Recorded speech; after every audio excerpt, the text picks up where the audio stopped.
my amendment, I would like to associate myself with remarks of the ranking member and other members. This markup is missing the needs of the moment with the current crisis in Afghanistan.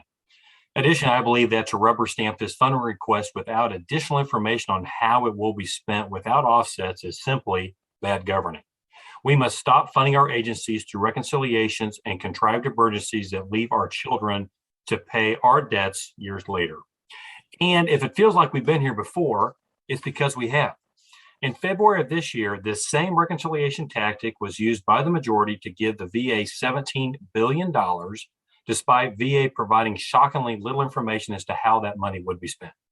During that markup, I offered an amendment that would have increased transparency and oversight on the department by requiring the Secretary to provide a detailed plan for how VA would expend the funds and report biweekly on how the funds are being spent.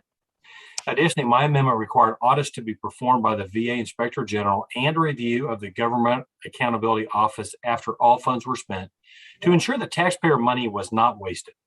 During that markup, my amendment was voted down on party lines.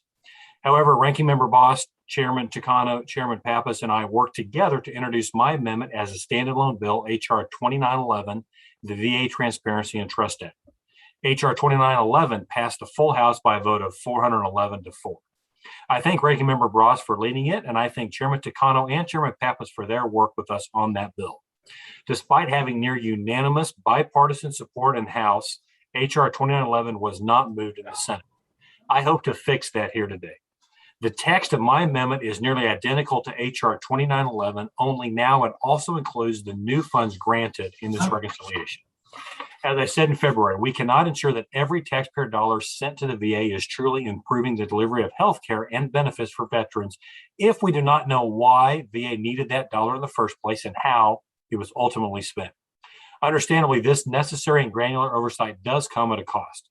That is why my amendment would fence $2 million from the base amendment to pay for these requirements and reports. This is about 1/100% of the entire cost of the base amendment. That's $1 out of every $10,000 spent.